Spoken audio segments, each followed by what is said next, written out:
How does it feel to be playing the last party in the Paddock? Oh, well, I've never been here before, but it seems really beautiful. So it's happy and sad because, yeah, I'm sure. Yeah, like, I think it's a really cool thing that, like, you're headlining the last ever event, right? Like, do you feel...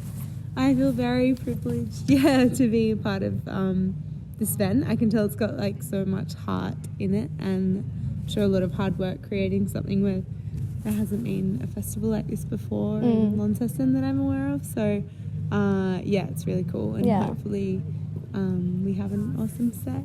That's good. Yeah, no, it's really exciting. Now, you as a creative, you've got so many projects on the run with Electric Lady. You've also been an ambassador for APRA AMCOS, and then also doing a heap of keynote speeches. Like, how do you find the balance between doing music projects and everything around it as well? I definitely haven't found the balance yet. The last few years were so quick and came on really fast, and I find it really hard to say no.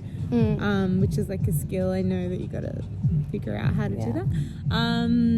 But also I don't put any pressure on myself to create music or write. I just let songs kind of come to me when they want to. And so that helps, because I think if a song's really good, you just won't be able to ignore it. So yeah, I don't really mind being quite busy because songs still make their way to my brain at the moment. Yeah, well, I mean, you've got such a deep connection with all the music that you put forward, and there's always such a strong story behind everything that you do. Yeah. And I think balancing that with, like, this idea of success, especially in Australia when there's so much tied to, like, the pressure for artists to be, like, featured on Triple J and put on Triple J rotation, you know, like, I guess with you not putting the pressure on yourself to keep producing things constantly. Yeah. How do you define that success for yourself then?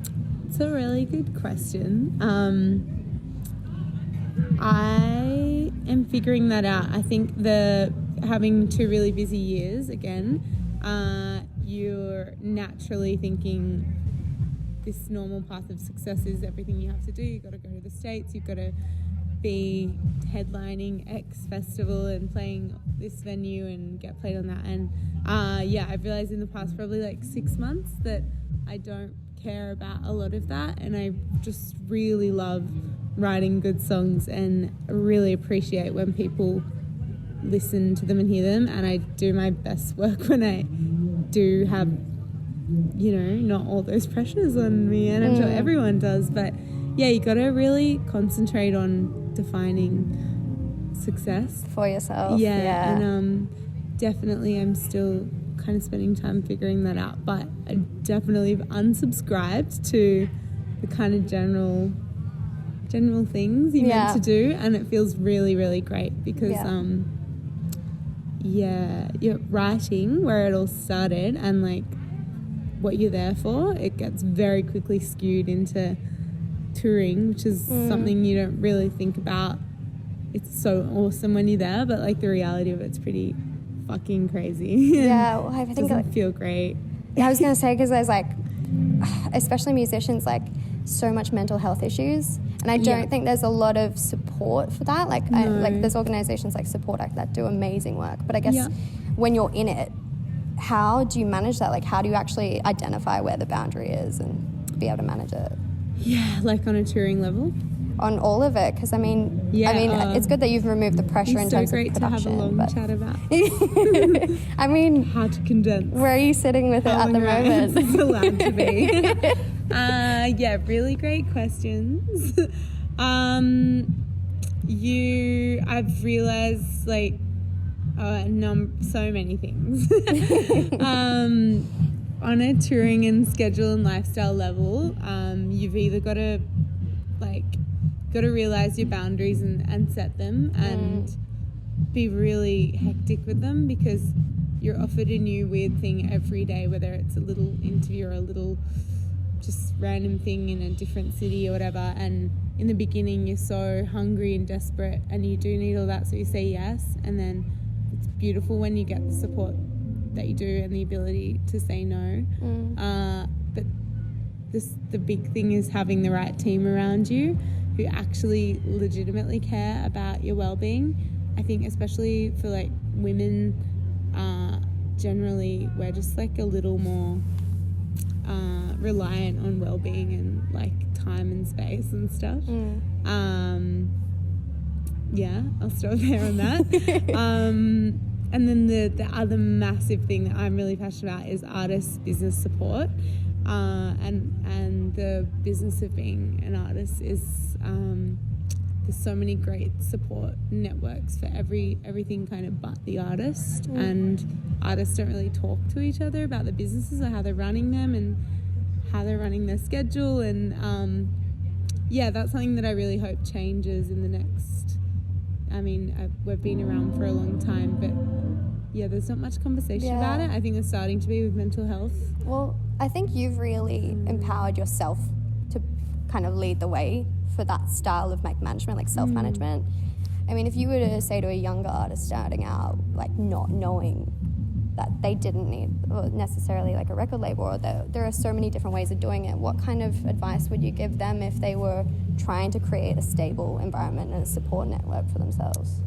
Oh gosh, again, so much like I just like let it all out. Just let it out. Yeah, so much. I just really care about young artists because deals, that record deals, publishing deals and management deals, all those people are amazing and needed, but the deals that you sign are kind of, they stretch across your whole commercial lifespan a lot of the time. Like they're going to stretch for like 10 to 20 years, and when you're young, like that's the fun times, and it can quickly turn ugly and hard. Yeah, I would say take it really slow and don't think you need any of those people like really quickly. If things are going really well, then it's really smart to just take time and wait. My favorite like philosophy now is consistency. If you know that you're going to work hard and that you're going to keep writing songs and whatever, like every day, you will get where you're meant to be. And like no one is a superhero and is going to save you or like take you to the top somewhere quickly. So just like chill out and don't sign anything real quick. That's great. Everyone needs to hear this.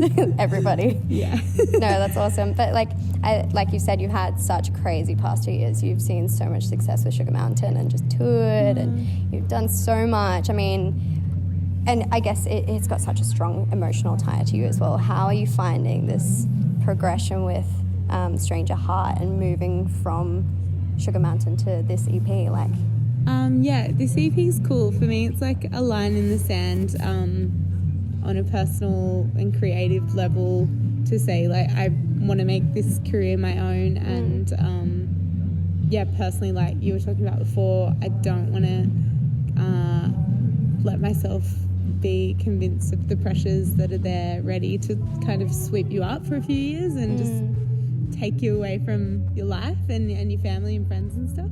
So Stranger Heart is all about like being real with yourself, and it's kind of, it goes from like really raw folk songs to really crazily deeply produced singles, and that to me is just a little like, hey, I'm going to be all of these things and I'm going to talk about all of these things, and like I'm not going to put pressure on myself to kind of fall into the trap that you just see a lot of artists fall into, I guess, of just stepping into a cyclone for like 5 years. Yeah, no, it sounds like you're quite intuitive though with like moving forward and being able to learn on the go, which is really good. You don't think that's really nice. I think so. Nice. No, well, you're very intuitive too, picking up on all this.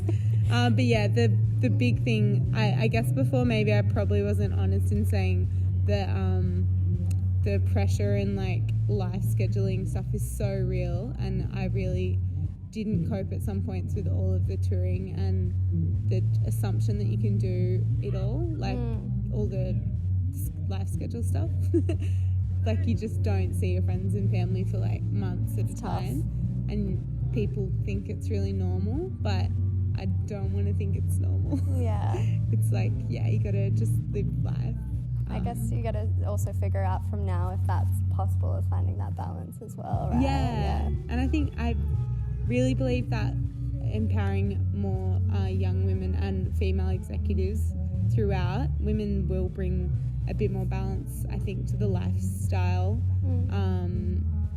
And again, it's picking a team, finding a band that don't want to drink a fucking million beers if you don't want to. And sometimes your environment can affect your views on things.